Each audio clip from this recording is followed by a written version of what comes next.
TBS 한민족 방송을 사랑해 주시는 동포 여러분, 안녕하셨습니까?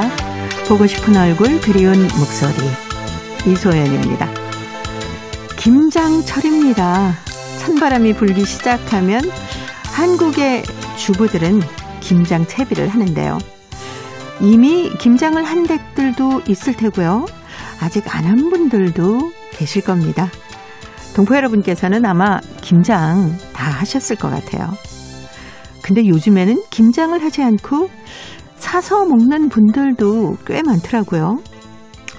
하지만 시대가 변해도 김장을 해야 왠지 월동 준비를 한 것 같은 그런 기분이 듭니다. 이 김장이란 게 우리 민족의 오랜 전통 아니겠습니까? 우리 한민족에게 김장은 겨울 식량의 반이다, 이렇게 얘기들 하죠. 김장을 해놔야 든든하고 긴 겨울을 날 수 있을 것 같은 기분입니다. 이 김장은 우리의 겨울을 따뜻하게도 해주고 마음과 또 건강까지 다 챙겨주는 정말 좋은 음식 같아요. 오늘 김치 주제가 준비했습니다. 정광태의 노래예요. 만약에 김치가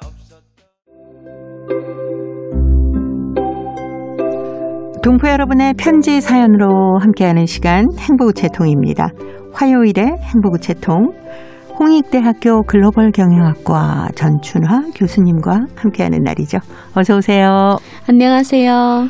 김장 얘기가 나왔으니까 김장은 하셨습니까? 김장을 조금 변화가 있는 것 같아요. 저는 어렸을 때는 어머니가 집에서 김장을 하셨거든요. 김치움도 있고. 그래서 김장을 할 때 같이 옆에서 사서하게 도와드렸고, 그다음 시집 가서는 시어머니가 계실 때는 김장을 했는데 지금은 조금씩 변해서 절인 배추를 가져다가 하거나 아니면 사 먹을 때가 그래서 계속 변화는 굉장히 간소화된 것 같습니다. 그렇죠. 예전에는 김장이 정말 겨울을 맞이하는 큰 행사였지 않습니까? 그렇죠. 네. 그리고 어떤 데는 그러잖아요. 우리 집에서 김장할 때는 옆집에서 같이 와 도와주고 또 다른 집 할 때는 또 그 집 가서 김장 처리하면 도와주고 이랬는데 그 시절 참 재밌었는데 어느 순간부터는 김장을 하는 걸 걱정하지 않고 그냥 지내는 해가 오니까. 네.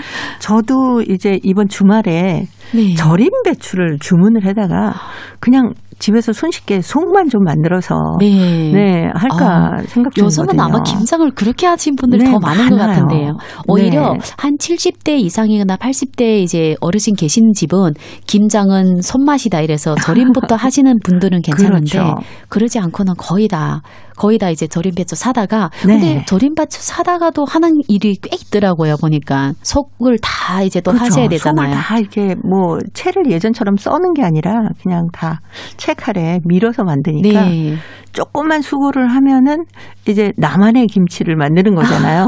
근데 어느 해에는 맛있다가 어느 해는 좀 짜게 됐다가 이게 쉽지 않은 일입니다. 절임 배추하고도 관계가 있는 것 같더라고요. 보니까. 저희는 이전에는 항상 같은 방법으로 배추를 절였다면 지금은 가져오는 그 배추가 마침 우리 집에 하고 싶은 그 양념하고 궁합이 맞으면 맛있게 되고 또 안 맞으면 안 되니까 어떻게 보면 옛날 방식이 좋긴 하네요. 근데 중국 지역에서는 그 김장을 어느 때쯤 하세요? 이제 날씨가 좀 쌀쌀해지면 미리 다 해서 준비를 해놓으시죠? 그렇죠. 네. 근데 한국보다는 좀 더 일찍 하게 됩니다. 왜냐하면 중국 지역에 동포들이 사는 곳은 동북 삼성인데 한국보다는 위도가 높잖아요. 그렇죠. 10월 달에 보통 많이 하시는 것 같아요. 왜냐하면 이번에도 10월 중순에 중국 흑룡강 쪽에는 눈이 내렸거든요. 그래서 그때 이제 배추철이 나오게 되면 근데 동포들만 김치를 하는 게 아니라 한족들도 김치를 해요. 근데 이름은 김치가 아니라 신김치를 만듭니다. 신김치. 어떻게 하는가 하면 절임은 똑같아요. 근데 대신 저희는 이제 한국나 동포들은 절임 배추를 물을 다 짜가지고 안에다가 속을 묻히잖아요. 근데 그 한족 같은 경우에는 절임 배추 그대로 물에다 계속 담궈두면 오랫동안 보면 그게 신배추래 됩니다.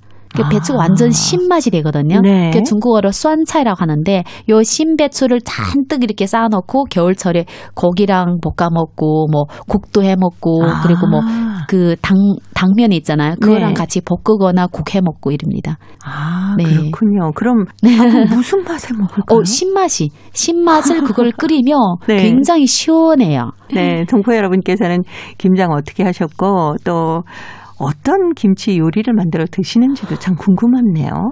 저는 어렸을 때 네. 지금은 솔직히 배 거의 부른 상태에서 계속 먹으니까 맛있는 음식도 잘 모르는데 정말 어렸을 때는 김장철 되면 그렇게 김치만 가지고 하는데 왜 그렇게 맛있는지 그렇죠. 저희 집은 김장이랑 그 감자를 몇백 근을 그 집에 감자 우매다가 이렇게 넣거든요. 네. 그럼 매일마다 김치와 감자, 김치, 감자, 두부 이렇게밖에 안 보여요.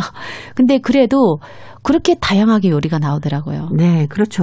김치찌개도 할 수 있고 김치만두도 할 수 있고 맞아요. 또 김치볶음도 할 수 있고 김치는 많아요. 김치 요리가 상당히 많아요. 네. 네. 우리 동포 여러분의 요리 솜씨는 어떤지 행복우체통에 보내주시면 저도 배워서 한번 해보도록 하겠습니다. 자, 오늘 행복우체통의 첫 번째 사연은 중국 길림성 연길시 천광일 씨가 보내오셨습니다. 낙엽 심근이란 글인데 전춘아 교수님이 먼저 소개합니다.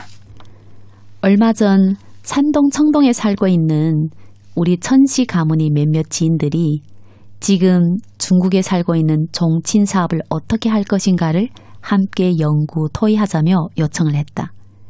나는 집에 소중하게 건사하던 족보를 정리 싸들고 천리 넘는 하늘길을 날아 연해도시 청도를 찾아갔다. 우리는 모여 앉아 어떻게 하면 중국의 산재해에 살고 있는 종친들이 상황을 파악하고 더 나아가 종친회를 설립하고 앞으로 우리 종족이 옛 족보를 바탕으로 새로운 족보를 편집, 출간하는 사업을 벌려가 나갈 것인가를 열기 있는 기분으로 연구하고 계획을 세웠다. 낙엽이 뿌리를 찾아가듯이 인간도 이 세상을 하직할 때면 낙자 없이 뿌리가 되어주신 조상들을 찾는 법이다. 그래서 사람들은 떠나갈 때가 가까워질수록 그 뿌리를 찾고 싶은 마음이 짙어지는 것을 낙엽 심금이라며 예로부터 족보를 만들고 웃 어른을 존중하고 조상을 잊지 말라는 전통을 전해 내려왔다. 나는 종인들이 마음을 헤아리며 족보책을 한 장 한 장 번지며 조상들을 찾아주었는데 사실 말해 우리 족보는 찍은 지 이미 80년 되는데 그동안 한 번도 수정, 보충하지 않았다며 거기에 적혀있는 분들은 기본상 사망하였기에 그에 적혀있는 이름으로 조상들을 찾는 것이 쉽지 않다. 그렇지만 종인들이 그 숱한 이름이 적혀있는 중에 자신이 아버지, 할아버지를 찾았을 때면 너무도 기뻐하고 감동하는 모습을 지켜볼 때마다 내 마음도 따라 즐거웠다. 우리는 이번에 종친 활동이 통신과 교류의 편리를 위해 가족 위챗 그룹을 만들었다. 처음에는 나이가 지긋한 사람들이나 참여할 것이라고 예상하고 시작하였는데 60년대, 70년대 출생한 사람들이 많은 적극성을 나타냈을 뿐만 아니라 생각 밖에 80년대 출생한 젊은이들도 참여하면서 종친 사업에 지긋한 관심을 보여주었다. 나는 위챗을 통해 서로 연결을 취하면서 몇 가족이 보게를 찾아주었는데 장춘에서 사업하고 있는 한 젊은이는 얼굴 보지도 못한 할아버지를 족보에 찾게 되니 너무도 기뻐 위챗 그룹에 우리 할아버지를 찾았습니다 라고 올려 자랑하자 종인들이 너도 나도 축하 메시지를 올리는 일까지 벌어졌다. 성씨는 한 사람이 부호 표지이며 가족 혈맥이 이음이다. 우리가 낙엽 신근이라며 거슬러 올라 뿌리를 찾으면 우리 성이 어떻게 생겨나고 뿌리는 어디 있고 조상은 누구이며 명인들은 누가 있고 어떻게 연변되어 왔는가 등을 알기 위해서이다. 사람이 이 세상에 찾아왔다가 어디서 왔고 어디를 가야 하는지를 모르고 떠난다면 너무도 아쉬운 인생이 아니겠는지. 냇물이 모여 강을 이루듯이 가족이 모여 민족을 이룬다. 가문이 화목을 도모하고 민족이 부흥을 실현하려면 우리 모두 손에 손잡고 한 마음으로 노력해야 한다. 네, 중국 길림성 연길시 천광일 씨가 보내오신 낙엽 심근이었습니다. 저희가 그 보고 싶은 얼굴에 보내주시는 동포 여러분들의 편지 사연이 처음에 막 90년대 왔을 때는 그 한국에서 중국으로 떠나시던 모습을 많이 적어서 보내주셨거든요. 그때 꼭 빠지지 않던 게 할아버지 할머니께서 굉장히 힘드셨지만 집안의 족보는 꼭 가지고 움직이셨습니다. 라는 사연이 참 많았어요. 맞아요. 저도 사실 그 족보를 저는 이제 할아버지 할머니는 보셨는데 할아버지는 우리 아버지가 어렸을 때 돌아가셨기 때문에 잘 몰랐는데 저희는 이제 족보가 없었어요. 그래서 아버지가 그 할아버지의 윗세대, 그러니까 아버지 증조 할아버지도 다 적어 놓으시더라고요. 저희 중국에 살고 있는 그 모든 친척분들을 선수. 근데 위에는 잘 모르니까. 그렇죠. 그래서 근래 와서 이제 족보를 찾으려고 노력을 하고 있습니다. 네. 이렇게 타국에 살고 계시지만은 자신들의 뿌리를 아주 소중하게 여기는 마음으로 종친회도 많이 한다면서요. 네, 맞아요. 저는 이제 그 한국에 처음 왔을 때는 그냥 할아버지 할머니 살던 곳이 어딘가 이 정도만 이제 궁금했는데 이제 어느 정도 좀 안착되고 하니까 찾아보니까 동포들 중에서 특별히 연세가 조금 있으신 분들은 사실 기존에 족보에 올라가신 분들도 있어요. 그분들은 족보를 사실 지금 와서 다시 찾아보는 분도 계시고 지금 제가 공익으로 활동하고 있는 그 한국공산문화센터 같은 경우에는 그 박씨 대종친회 중국 본부까지 설립해서 박홍영 회장님께서는 그 전체 중국에 살고 있는 박씨 분들을 족보나 아니면 박씨의 어떤 뿌리 찾기 이런 활동도 지금 열심히 하고 계십니다. 네. 그러면 한국에 계시는 종친들하고도 어떤 교류가 있을 수 있겠네요. 당연하지. 왜냐하면 족보를 찾으려면 기존에 자기가 족보를 가지고 있더라도 정친회에 찾아가서 더 많은 걸 좀 알아야 되거든요. 그냥 우리 할아버지가 누군지 이것만 알고 싶은 거 아니라 이 족보 안에 굉장히 많은 인물들 그리고 정친회에서 어떤 활동을 이어가는지 또 여기에 잘 모르는 사람들 같이 들어와서 그분들한테 설명하려면 정친회를 찾아갈 수밖에 없거든요. 그래서 저도 이제 저는 이제 정선까지 찾았습니다. 그래서 너무 친하더라고요. 저랑 6천 사이입니다. 그래서 너무 좋았고 이제 아버지 쪽은 이제 대정친회 분들도 이제 찾아뵙고 또 할아버지 옆집 살던 분들도 찾아뵙고 이래서 앞으로 이제 어머니 쪽은 족보가 거의 다 이제 완성됐는데 아버지 쪽은 파를 아직 정확하게 헷갈려가지고 그걸 지금 준비하고 있는 중입니다. 이렇게 조상의 뿌리를 찾아 올라가는 일을 하면 막 마음이 뿌듯하지 않던가요? 그렇죠. 옛날에는 그냥 우리 할아버지가 어떤 사람이다, 어머니가 어떤 사람이다. 근데 증조 할아버지까지 요 정도까지 안다면 지금은 우리 가문에서 내 뿌리 중에서 첫 시작한 분은 당연히 웬만하면 다 어떻게 보면 유명한 분들이잖아요. 그렇죠. 그 자부심을 갖게 되는 거예요. 그리고 이 성씨 자체가 어떻게 왔구나. 그래서 역사를 가문의 역사를 그리고 재밌는 거는 한 번도 뵙지 못했는데 같은 그 정친회의 파라고 해서 너무 반갑게 반겨주니까 저도 이제 다니면서 저희 어머니가 죽산박씨거든요. 죽산박씨 문헌공파인데 거기 분이라면 갑자기 다른 분들보다 더 좋아 보여요. 그래서 보통 같은 성씨 가진 분들이 많으면 본이 어딥니까? 라고 서로 묻고 같으면 막 서로 악수도 하면서 너무 좋아하시니까 그렇죠.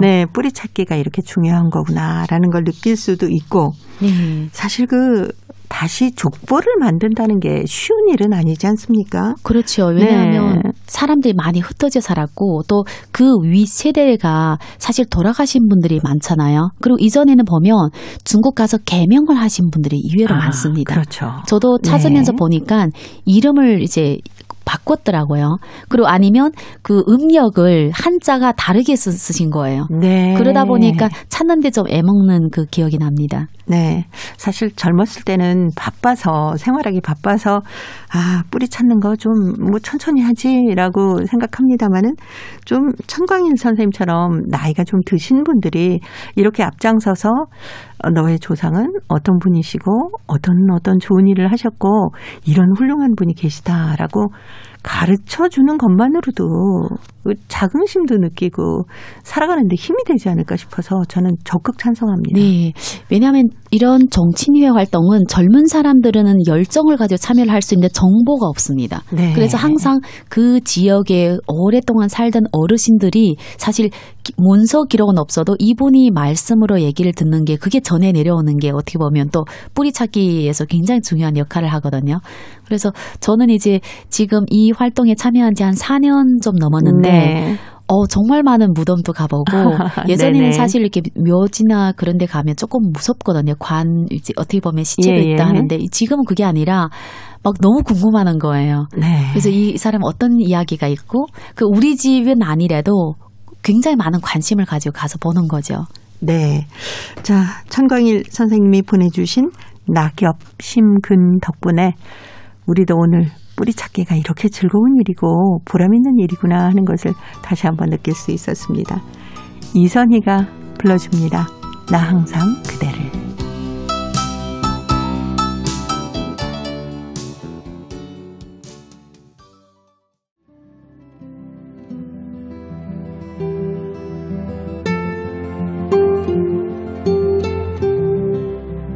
동포 여러분의 따뜻한 사연으로 아름다운 추억을 만들어 드립니다.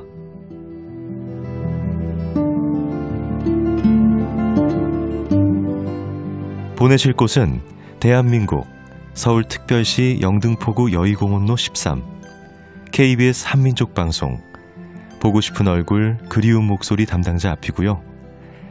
인터넷 주소도 알려드립니다. KBS 홈페이지 www.kbs.co.kr에 접속하신 다음 라디오, 한민족방송, 보고 싶은 얼굴 그리운 목소리를 순서대로 클릭하신 다음 청취자 참여 코너에 글을 남기시면 됩니다.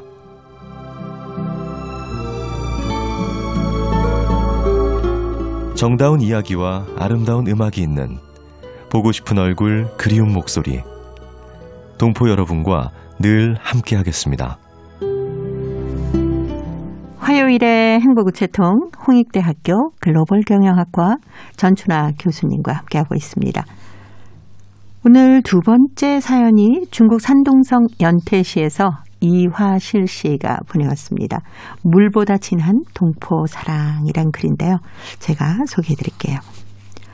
지난해 10월 근 10년간의 한국 생활을 접고 귀국해서 연해 도시인 연태시 집으로 돌아온 나는 수년간 비어있던 집 세간을 정리하고 나니까 더는 할 일이 없는 편한 백성이 돼버렸다.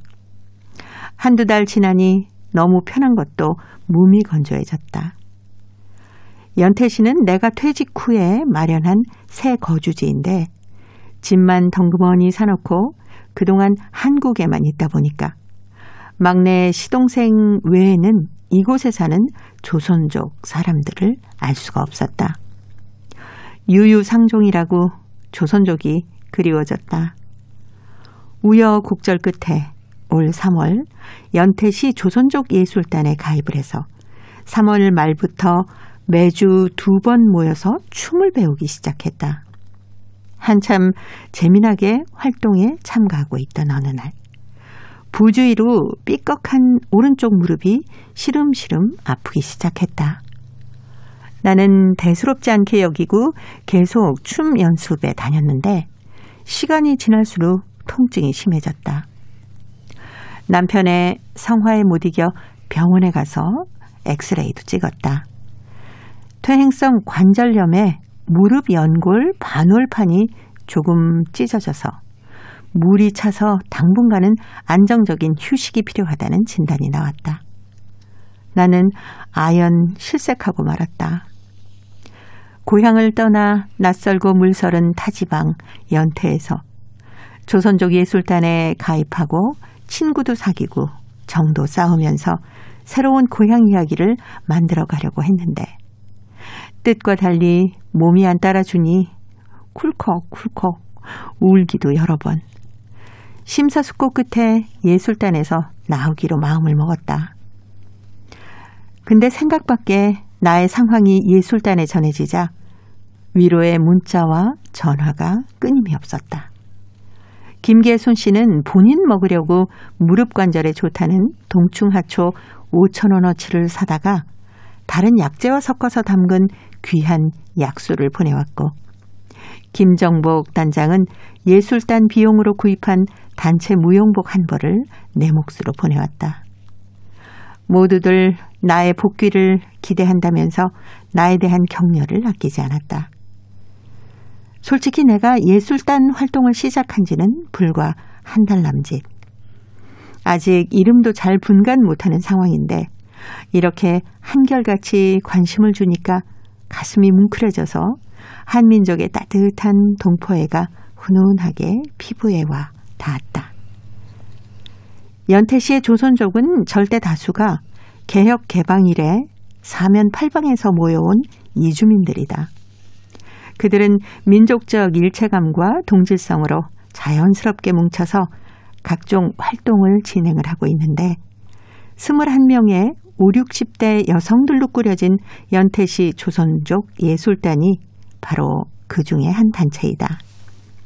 높은 예술성과 창의성으로 이름난 이 예술단에서 비록 짧은 시간이지만 너무나 즐겁고 행복했다. 현재는 무릎 상태가 현저하게 좋아진 나. 언젠가는 복귀해서 그들과 함께 무대에 설 날을 기다리면서 쾌차에 최선을 다하고 있다. 라는 글입니다. 아, 그래도 무릎 상태가 좀 좋아지셨다고 하니까. 그러니까요. 다행이네요. 네. 너무 열심히 춤 공부를 하셨나 보네요. 그럴 수 있습니다. 어쩌다가 네. 이제 그 낯선 곳에 가서 또 자기의 그렇죠. 좋아하는 분들 만나고 하니까 신나서 그럴 수 있죠. 네. 근데 정말 한 달밖에 안 됐는데 이렇게 주변의 분들이 약술도 보내주시고 무용복 이거는 화실 씨 당신 몫입니다 하고 다 보내주시는 사랑을 보내주니까 얼마나 그 쓸쓸하고 외롭던 마음에 위로가 됐을까요? 그렇죠. 그리고 또 이 연태시는 원래 연태시에 살던 조선족 분들이 있는 거 아니라 다 외지에서 특별히 한국에 그렇죠. 왔다가 돌아간 분들이 많거든요. 그렇기 때문에 어떻게 보면 같은 심정 그리고 만나면 할 말이 너무너무 많은 거예요. 저도 이제 이모가 원래 연태시에 있으려고 거기다 집을 샀다가 나중에는 네. 지금은 거기 살지는 않지만 그렇게 생각하신 분들이 많아요. 그래서 아마 우정이 돈독할 겁니다. 짧게 만나도. 그렇죠. 네. 네. 연태시에는 아마 그 동북 삼성에서도 경제적인 어떤 활동을 하기 위해서 연태로 이사 가시는 분들이 꽤 많던데요. 네. 거기는 공장도 있고 네. 또 살기가 좋아요. 왜냐하면 청도하고도 가깝고 한국하고도 네. 사실 굉장히 가깝거든요. 위해나 연태나 청도는 다 이제 네네. 연결되어 있기 때문에 교포로서는 한국 날씨하고 좀 유사합니다. 그 지역이. 그 깨끗하고 대신 이제 좀 아쉬움이 있다면 동포들이 많이 모여 살지 않았기 때문에 네. 어떻게 보면 그런 그 사회적 인맥이나 이런 부분은 좀 아쉬운 부분은 있는 거죠. 네. 그래도 그 동포분들이 많지 않아도 이렇게 조선족 예술단을 만드셔서 네. 서로 취미 활동도 함께 하시는 거 보니까 아, 역시 우리 한민족은 정이 많아요. 한민족은 어디 가나 뭉쳐서 네. 사는 뭔가를 하나를 중심으로 해서 뭉쳐 사는 그런 기질이 있어요. 그렇죠. 그래서 어디 가면 뭐 노래 연습장이든 뭘 운동이든 뭘 하는 게 잘하는 게 많잖아요. 네. 그래서 항상 그걸 구점을 해서 사람들을 모아서 하기 때문에 그거 하나는 너무 좋은 것 같습니다. 네. 이렇게 정이 많고 사랑이 많아서 우리 동포분들은 물론이지만 아 진짜 세상은 아직 살만하다라는 생각을 할 때가 있습니다. 네. 아마 저희 지금 이 선생님도 무릎 상태가 네. 그렇게 안 좋아 참여 못한 아쉬움이 있지만 그것 때문에 정을 알게 돼서 그렇죠. 더 따뜻하게 느끼지 않을까 생각합니다. 네. 이런 사연을 보면은 꼭 빼놓을 수 없는 노래가 있습니다. 안치환이 불러주는 사람이 꽃보다 아름다워 들으면서 홍익대 글로벌 경영학과 전춘아 교수님과는 다음 주에 또 뵙도록 하겠습니다. 고맙습니다. 감사합니다.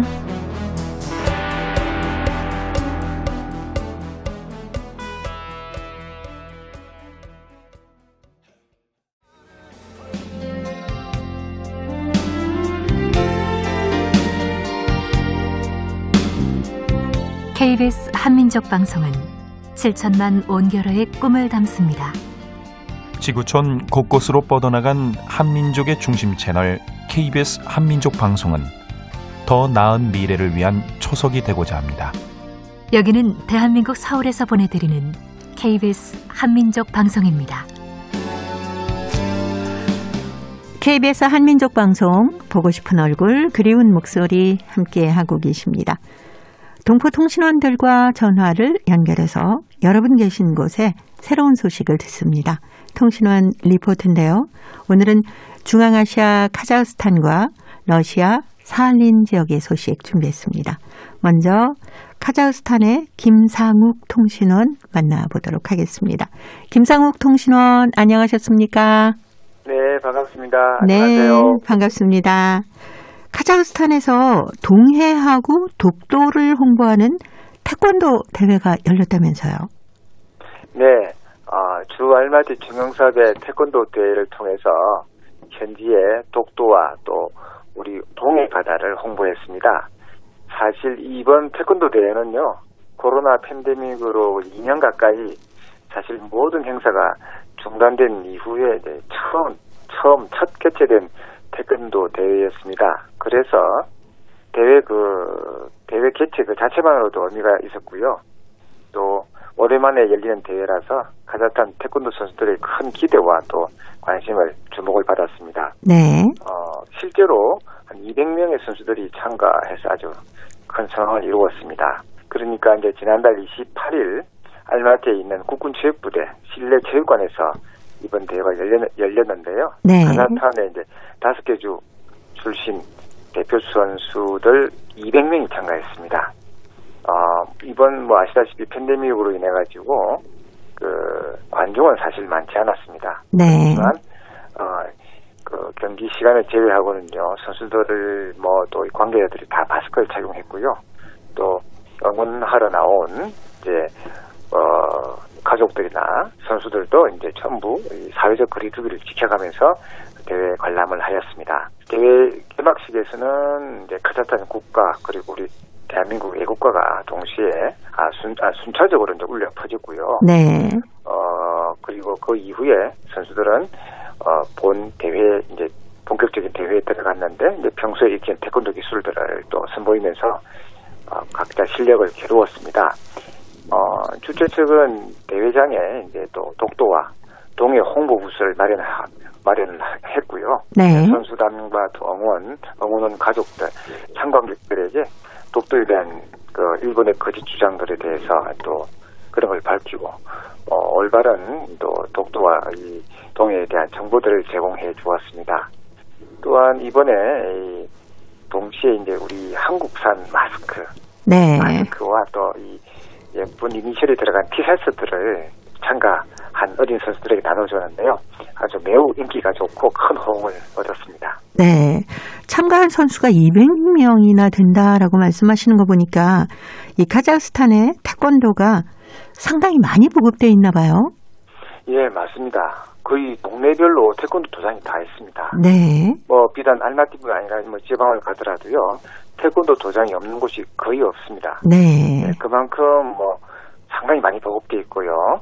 또 실제로 여기는 이제 과거에 이제 구소련 국가였기 때문에 북한 태권도도 있고 또 우리 WTF 이제 이 한국 태권도도 다 동일하게 있는데요. 네. 실제로 이 우리 카자흐스탄의 이제 기획재정부 고문인 우리 고려인 김베체슬라브가 회장을 맡고 있는 우리 WTF 카자흐스탄 태권도 연맹은요, 91년에 이제 공식적으로 설립이 되어져서, 예. 그리고 또 우리 최근에는 2008년 베이징 올림픽에서는요, 이제 아르만 칠마노프라는 선수가 올림픽에서 처음으로 태권도 동메달을 획득해가지고, 예. 아주 우리 카자흐스탄 국민들에게 아주 인기 있는 선수가 되었고, 또 태권도가 그만큼 우리 카자흐스탄 국민들 사이에서 인기와 또 실제로 많이 저변이 확대되어 있는 그런 지금 상태이고요.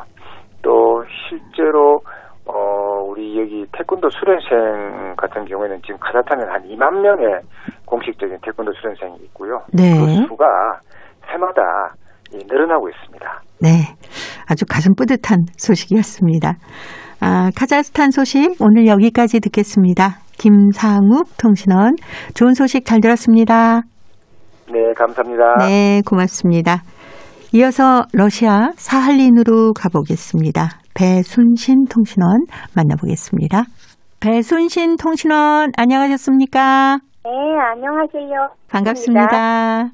러시아 유즈노살린스크시 한인문화센터에서 빤세 이 왕만두 요리 체험 교실이 열렸다고 하는데 자세한 소식 전해주세요. 네, 지난 6일 유즈노살린스크시 한인문화센터에서 빤세 왕만두 요리 체험 교실이 열렸습니다. 빤세란 왕만두를 말합니다. 사하린 중한인협회 주최 아래 한인문화센터 15주년 기념 행사 일환으로 개최된 이 체험실이 35명이 시민들이 한자리에 모였습니다. 코로나19의 상판으로 참가 인원수가 제한되는 가운데 사하린 한인들이 요리 문화를 알리기 위해 펼쳐진 행사에 참가자 다수는 러시아인이었습니다. 홈스크시에서 처음으로 시작된 빤세는 사하린만 아니라 러시아에도 인기가 많습니다. 빤세 만드는 법은 주한인협회 임원인 배영기 씨가 자세히 소개했고요.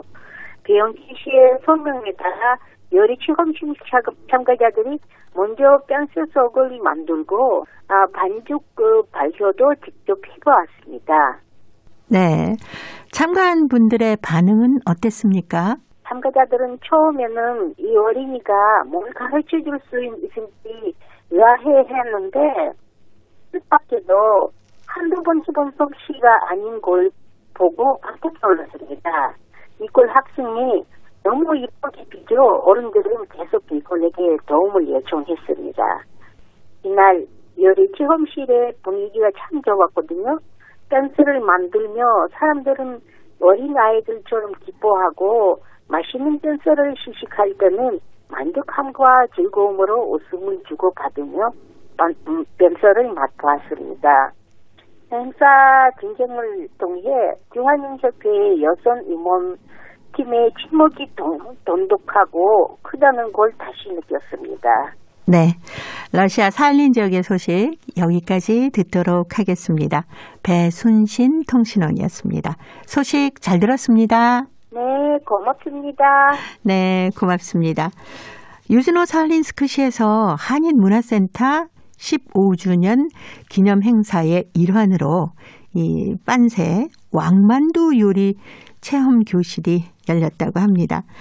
그런데 사할린 한인들은 물론이고 다수의 러시아 분들이 많이 참여를 하셨다고 하네요. 홈스크에서 처음 시작된 빤세가 사할린뿐 아니라 러시아에서도 인기가 아주 많다는 소식이었습니다. 특히 이 빤세 만드는 법을 그 초등학생 니콜이 직접 시범을 보였다고 하는데 니콜 학생이 너무 예쁘게 빚어서 어른들이 계속 도움을 청했다는 아주 즐거운 소식이었습니다. 자, 이제 퀴즈를 통해서 대한민국의 역사와 문화까지 배울 수 있는 퀴즈 한마당 보내드립니다. 동포 여러분과 퀴즈로 하나 되는 시간. 퀴즈 한마당. 네 차례야. 알고 있어. 빨리 해. 안 하고 뭐해. 준비하고 있잖아. 거기다 바람을 넣으면 어떡해. 안 돼. 반칙이야, 반칙. 에이, 안 하면 될 거 아냐. 별걸 다 갖고 싶이야. 우리 동네에선 반칙 아니거든. 우리 동네는 반칙이거든. 알았어. 안 하면 될 거 아냐. 빨리 해. 내가 이번에도 확실히 넘겨주지. 넘어가지 마라. 넘어간다. 야! 넘어갔다. 아이씨. 이제 이거 하나도 없지? 내가 다 땄잖아. 나 하나만 빌려줘. 다음에 줄게. 넌 나한테 안 돼. 오늘은 그만해. 아야, 할 수 있어. 한 판만 더 해. 이번에도 내가 이기면 그만하는 거다. 알았으니까 얼른 이거나 빌려줘. 자, 여기. 이번엔 너부터 해. 알았어. 그걸 그렇게 계속 접으면 어떡해. 그래야 잘 넘어간단 말이야. 반칙인데. 오늘만 봐줬다. 잘 봐. 내가 한 번에 넘길 테니까. 큰 소리 뻥뻥 치더니 이번에도 헛방이네. 잘 봐. 이것이란 이렇게 치는 거야. 야! 아씨, 이상한데? 난 안 되는데 넌 왜 칠 때마다 넘기는 거야? 내가 이 구역 이것 왕이다. 친구끼리 이것치기를 하는데 신경전이 장난이 아니네요. 그러게요. 이걸 다 잃고 친구한테 빌려서까지 했는데도 못하네요. 어렸을 때 이건 많이 했는데요. 이것은 종이로 만든 이것을 땅바닥에 놓고 다른 이것으로 그 옆을 쳐서 땅바닥에 이것이 뒤집히거나 일정한 선 밖으로 나가면 따먹는 아이들의 놀이를 합니다. 이것은 두꺼운 종이나 다 쓴 달력 같은 종이를 접어서 이것을 만드는데 요즘에는 문방구에서 이것을 팔기도 합니다. 지역에 따라서 떼기치기 또는 표치기라고도 합니다. 가위바위보를 해서 진 아이가 이것을 땅바닥에 놓으면 이긴 아이가 자기 이것으로 땅바닥에 놓인 상대 이것의 옆을 힘껏 내리치는데 이때 이것을 치는 바람의 힘으로 상대 이것이 뒤집히면 이를 따먹게 됩니다. 그렇게 하여 이기면 계속하여 이것을 칠 수가 있습니다. 그러나 상대의 이것이 뒤집히지 않으면 치는 순서가 바뀌게 됩니다. 지역에 따라서는 미리 일정한 선을 그어놓고 상대 이것이 선 밖으로 나가거나 뒤집히거나 제 이것이 상대 이것 밑으로 들어가면 따먹기도 하는데 이때 제 이것이 상대 이것의 위에 얹히면 도리어 잃게 됩니다. 자, 여기서 문제 나갑니다. 우리나라의 전통놀이 중 하나인데요. 종이로 만든 이것을 땅바닥에 놓고 다른 이것으로 그 옆을 쳐서 땅바닥에 이것이 뒤집히거나 일정한 선 밖으로 나가면 따먹는 아이들의 놀이입니다. 오징어 게임에서 이 놀이가 나오면서 이제는 전 세계인들이 즐기고 있는데요. 이것은 어떤 놀이일까요? 자, 보기 드립니다. 1번 딱지치기, 2번 벼락치기, 3번 손뼉치기. 정답을 보내주신 분 가운데 일주일에 한 분 추첨해서 소정의 상금이나 상품을 보내드립니다. 퀴즈 앞마당 지금까지 성우 유선일 한희정이었습니다. 하긴 생각해보니까 저도 어렸을 때 이 놀이 참 많이 했습니다. 요즘에 이 놀이가 다시 인기를 끌고 있더라고요. 드라마 오징어 게임 얘기를 빼놓을 수가 없는데요. 이 놀이 말고도 무궁화꽃이 피었습니다. 또 달고나 뽑기, 줄다리기, 구슬치기 같은 한국의 전통 놀이가 많이 나오는데 오징어 게임이 전 세계적으로 인기를 끌면서 이 드라마에 나오는 한국의 전통 놀이를 전 세계인들이 즐기고 있습니다. 뉴욕 한복판에서 이것치기를 하는 모습을 보니까 참 신기하기도 하고 재미있었습니다. 동포 여러분께서도 아마 어렸을 때 이것 많이 쳐보셨을 거예요. 이것치기에 대한 추억이 있으면 저희 행복우체통으로 사연 보내주시기 바랍니다. 정답은 KBS 홈페이지에 접속하신 다음에 라디오 한민족방송 보고 싶은 얼굴 그리운 목소리를 순서대로 누르시면은 청취자 참여란이 있습니다. 여기에 정답도 적어주시고 행복우체통의 사연도 많이 보내주시기 바랍니다.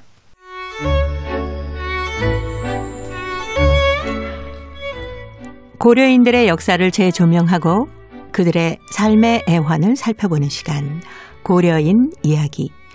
사단법인 고려인 마을 역사유물전시관의 김병학 관장님 전화 연결해서 만나 뵙도록 하겠습니다. 관장님 안녕하셨습니까? 네, 안녕하십니까? 지난 시간에 홍범도 장군의 특별전을 계기로 홍범도 장군의 업적도 새롭게 기리게 됐고 그동안 잘 몰랐던 고려인 동포들에 대한 인식도 새로워졌다 이런 얘기를 해주셨는데 앞으로 특별전시 또 한 번 준비하고 계시다고 하니까 반가워하시는 동포들이 꽤 많으시네요.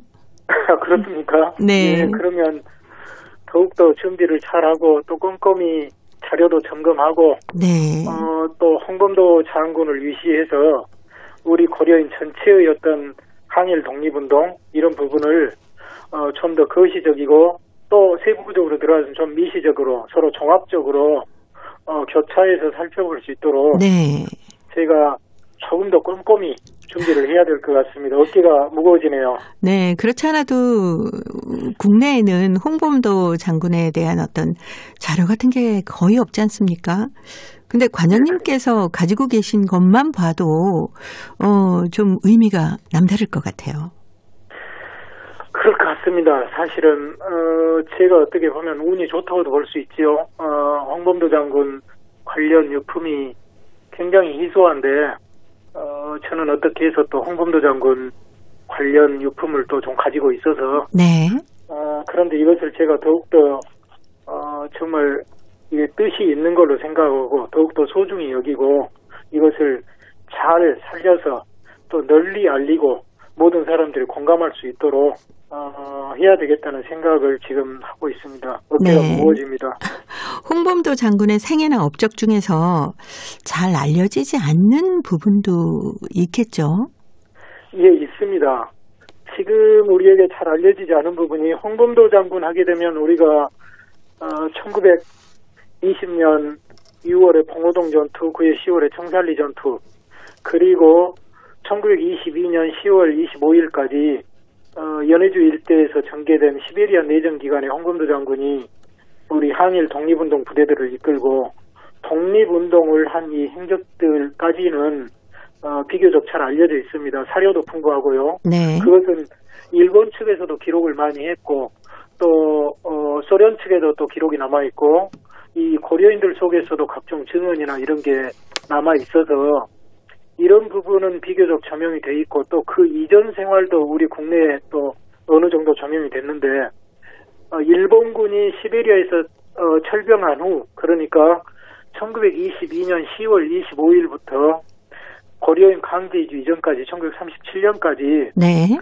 그때의 행적은 이제 고려인 그 집단 농장을 건설해서 지도자로 일을 하셨다고 이제 알려져 있고 또 그것이 조명되고는 있는데 그 기간에 대해서 이렇게 세밀한 자세한 이런 기록들은 아직은 지금 나타나지 않은 것 같습니다. 네. 그래서 이 부분을 나중에 사료를 찾아서 좀 더 보완을 했으면 좋겠다는 생각이 듭니다.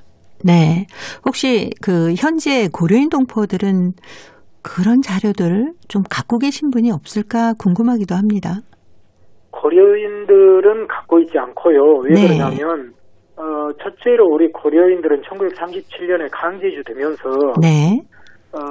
스탈린 정권의 박해가 두려워서 민감한 자료, 정치 관련 자료, 또 고려인들의 독립운동이나 고려인들의 어떤 우수성을 알릴 수 있는 그런 관련 자료들은 소련 당국에 압수되기도 했고 네. 무서워서 두려움 때문에 스스로 폐기하기도 하고 해서 정말 그런 부분은 이렇게 많이 남아있지 않습니다. 대신에 이제 발굴되는 것은 네. 소련 측에서 기록을 했다가 이제 요즘은 문서를 이렇게 공개해서 알게 된 것들 네네. 이런 것들로 지금 자료들이 발굴되고 있고 발견이 되고 있지요. 그리고 나중에 이제 스탈린 사후에 네. 시대가 좀 좋아질 때 이 홍범도 장군과 같이 독립운동을 했던 여러 독립운동가나 지인들의 어떤 증언 네. 그리고 회고 이런 식으로 기록이 좀 보완돼 왔지요. 네. 이번에 그 홍범도 장군 유해 봉환을 계기로 장군을 추모하는 열기가 다시 살아나고 있다면서요. 우리나라 입장에서는 30여 년에 걸친 이 유해 봉환 노력이 또 성사되면서 자연스럽게 우리 고려인들의 그 항일 독립운동의 행적 또 홍범도 장군의 봉오동 전투와 청산리 전투가 새롭게 조명이 되고 작년에는 봉오동이라고 해서 영화로도 또 만들어졌지 않습니까?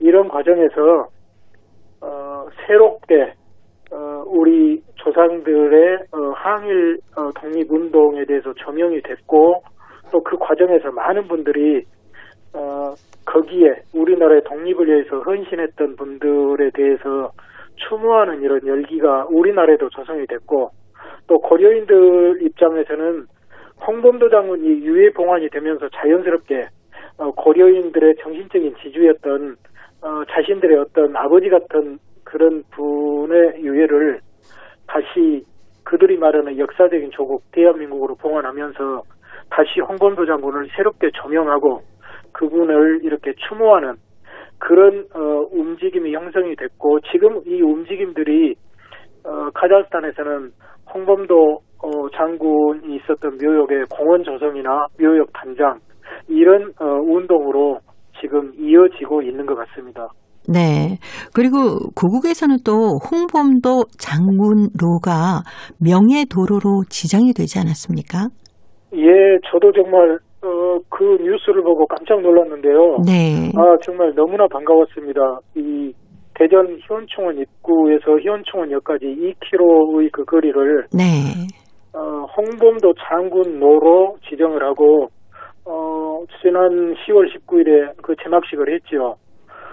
이제는 우리 희원충원 들어가는 데가 당당하게 홍범도 장군로라는 이름을 받게 돼서 카자흐스탄에서 우리 고려인들과 수십 년을 살아온 저로서도 가슴이 뿌듯하고 네. 그런데 이 고국을 나중에 코로나 사태가 풀려서 고려인들이 고국을 방문한다면 정말 그 입구에 들어서서 누구나 감격의 눈물을 흘릴 것 같습니다. 대전 인근에 살고 계시고 그런 우리 고려인 동포들은 꼭 한번 가서 그 홍범도 장군로도 걸어보시고 묘역에 참배도 하고 그런 그 가슴 뿌듯한 시간을 좀 가지셨으면 하는 바람이 드네요. 사실은 1942년에 홍범도 장군 생전에 카자흐스탄 고려극장에서 연극 홍범도가 공연됐지 않습니까? 네. 그래서 저는 이 홍범도 장군로 어느 적당한 부분에서 이 연극도 재현해서 한번 보여주고 이런 여러 가지 퍼포먼스도 한번 했으면 참 좋겠습니다. 네.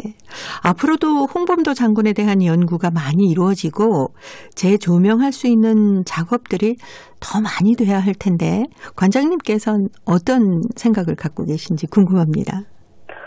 예, 이건 사실은 너무나 당연하기 때문에 우리가 자주 잊어버리고 이걸 강조하지 않는 경향이 있는데요. 당연히 홍범도 장군의 우리가 유해 봉환에 한 번으로 끝나버리면 이건 정말 너무나 우리 후손으로서 무책임한 처사죠. 네. 홍범도 장군 유해 봉환은 하나의 시발점, 하나의 그 어떤 계기로서 작용을 할 뿐이고 여기에서 비로소 우리가 홍범도 장군의 정신, 이것이 뭐냐, 우리의 항일 독립 정신이고 이걸 이어받아서 우리와 우리 후손들이 앞으로 우리나라를 어떻게 더 잘 갖고 나가고 위에서 휘둘리지 않고 당당한 이 문화 강국으로서 우리의 어떤 을을 전 세계에 이렇게 선양할지 이것은 앞으로 학계, 예술계, 문화계 여러 부분에서 서로 협력해서 홍범도 장군의 정신을 우리가 널리